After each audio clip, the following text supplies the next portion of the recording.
March 19, 2025. இன்றைய வாசகங்கள். புனித யோசேப்பு தூய கன்னிமரியாவின் கணவர் பெருவிழா. முதல் வாசகம். உன் வழித்தோன்றலை உனக்குப் பின் நான் உயர்த்தி அவனது அரசை நிலைநாட்டுவேன். சாமுவேல் 2ஆம் நூலிலிருந்து வாசகம். அந்நாட்களில் ஆண்டவரின் வார்த்தை நாத்தானுக்கு அருளப்பட்டது. நீ சென்று என் ஊழியன் தாவீதிடம் ஆண்டவர் இவ்வாறு கூறுவதாக சொல். உன் வாழ்நாட்கள் நிறைவு பெற்று நீ உன் மூதாதையரோடு துயில் கொள்ளும்போது உனக்கு பிறக்கும் உன் வழித்தோன்றலை உனக்கு பின் நான் உயர்த்தி அவனது அரசை நான் நிலைநாட்டுவேன். எனது பெயருக்காக கோவில் கட்ட இருப்பவன் அவனே. அவனது அரசை நான் என்றும் நிலைநிறுத்துவேன். நான் அவனுக்கு தந்தையாக இருப்பேன். அவன் எனக்கு மகனாக இருப்பான். என் முன்பாக உனது குடும்பமும் உனது அரசும் என்றும் உறுதியாக இருக்கும். உனது அரியணை என்றுமே நிலைத்திருக்கும். இது ஆண்டவரின் அருள்வாக்கு. இறைவா உமக்கு நன்றி. பதிலுரை பாடல். பல்லவி. அவனது வழிமரபு என்றென்றும் நிலைத்திருக்கும். ஆண்டவரின் பேரன்பை பற்றி நான் என்றும் பாடுவேன். நீர் உண்மையுள்ளவர் என தலைமுறை தோறும் என் நாவால் அறிவிப்பேன். உமது பேரன்பு என்றென்றும் நிலைத்துள்ளது என்று அறிவிப்பேன். உமது உண்மை வானை போல் உறுதியானது. பல்லவி. அவனது வழிமரபு என்றென்றும் நிலைத்திருக்கும். நீர் உரைத்தது. நான் தேர்ந்து கொண்டவனோடு உடன்படிக்கை செய்து கொண்டேன். என் ஊழியன் தாவீதுக்கு ஆணையிட்டு நான் கூறியது. உன் வழிமரபை என்றென்றும் நிலைக்க செய்வேன். உன் அரியணையை தலைமுறை தலைமுறையாக நிலைத்திருக்க செய்வேன். பல்லவி. அவனது வழிமரபு என்றென்றும் நிலைத்திருக்கும். நீரே என் தந்தை, நீரே என் இறைவன், என் மீட்பின் பாறை என்று அவன் என்னை அழைப்பான்.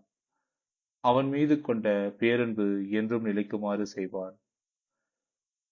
அவனோடு நான் செய்து கொண்ட உடன்படிக்கையையும் எப்பொழுதும் நிலைத்திருக்கும். பல்லவி. அவனது வழிமரபு என்றென்றும் நிலைத்திருக்கும். இரண்டாம் வாசகம். எதிர்நோக்குக்கு இடம் இல்லாதது போல் தோன்றினும் அவர் எதிர்நோக்கினார். திருத்துதர் பவுல் உரோமருக்கு எழுதிய திருமுகத்திலிருந்து வாசகம். சகோதரர் சகோதரிகளே, உலகமே அவருக்கு உரிமை சொத்தாகும் என்னும் வாக்குறுதி ஆபிரகாமுக்கோ அவருடைய வழிமரபினர்களுக்கோ திருச்சட்டத்தை கடைபிடித்ததால் கிடைக்கவில்லை.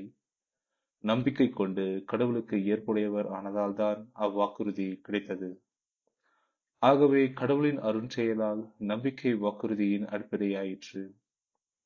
இவ்வாறு வாக்குறுதி ஆபிரகாமின் வழிவந்தவர்கள் எல்லோருக்கும், திருச்சட்டத்திற்கு உட்பட்டோருக்கு மட்டுமல்ல, அவரை போல கடவுள் மீது நம்பிக்கை கொண்டோருக்கும் உரியது என்பது உறுதியாயிற்று. ஆபிரகாம் நம் அனைவருக்கும் தந்தை. ஏனெனில் எண்ணற்ற மக்கள் நிலங்களுக்கு உம்மை நான் தந்தையாக்குவேன் என்று மறைநூலில் எழுதியுள்ளது. ஆம், இறந்தவர்களை வாழ்விப்பவரும் இல்லாததை தம் வார்த்தையால் இருக்க செய்பவருமாகிய கடவுள் மீது நம்பிக்கை கொண்டு அவர் முன்னிலையில் ஆபிரகாம் நம் தந்தையானார். உன் வழிமரபினர் எண்ணற்றவராய் இருப்பர் என்றும் அவருக்கு சொல்லப்பட்டது. இக்கூற்று நிறைவேறும் என்னும் எதிர்நோக்குக்கு இடம் இல்லாத போல் தோன்றினாலும் அவர் எதிர்நோக்கினார், தயங்காமல் நம்பினார். ஆகவே அவர் பல மக்களினங்களுக்கு தந்தையானார். அதை ஆண்டவர் அவருக்கு நீதியாக கருதினார். இது ஆண்டவரின் அருள்வாக்கு. இறைவா உமக்கு நன்றி. நற்செய்தி வாசகம். ஆண்டவரின் தூதர் தமக்கு பணித்தவாறே யோசேப்பு நடந்து கொண்டார். மத்தேயு எழுதிய தூய நற்செய்தியிலிருந்து வாசகம். யாக்கோபின் மகன் மரியாவின் கணவர் யோசேப்பு. மரியாவிடம் பிறந்தவரே கிறிஸ்து என்னும் இயேசு. இயேசு கிறிஸ்துவின் பிறப்பையொட்டிய நிகழ்ச்சிகள். அவருடைய தாய் மரியாவுக்கும் யோசேப்புக்கும் திருமண ஒப்பந்தம் செய்யப்பட்டிருந்தது. அவர்கள் கூடி வாழும் முன் மரியா கருவுற்றிருந்தது தெரிய வந்தது. அவர் தூய ஆவியால் கருவுற்றிருந்தார். அவர் கணவர் யோசேப்பு நேர்மையாளர். அவர் மரியாவை இகழ்ச்சிக்கு உள்ளாக்க விரும்பாமல் மறைவாக விலகிவிட திட்டமிட்டார். அவர் இவ்வாறு சிந்தித்துக் கொண்டிருக்கும் பொழுது ஆண்டவரின் தூதர் அவருக்கு கனவில் தோன்றி, யோசேப்பே, தாவீதின் மகனே, உம் மனைவி மரியாவை ஏற்றுக்கொள்ள அஞ்ச வேண்டாம். ஏனெனில் அவர் கருவுற்றிருப்பது தூய ஆவியால் தான். அவர் ஒரு மகனை பெற்றெடுப்பார். அவருக்கு இயேசு என பெயரிடுவீர். ஏனெனில் அவர் தம் மக்களை அவர்களுடைய பாவங்களிலிருந்து மீட்பார் என்றார். யோசேப்பு தூக்கத்திலிருந்து விழித்தெழுந்து ஆண்டவரின் தூதர் தமக்கு பணித்தவாறே தம் மனைவியை ஏற்றுக்கொண்டார். இது ஆண்டவரின் அருள்வாக்கு. கிறிஸ்துவே உமக்கு புகழ்.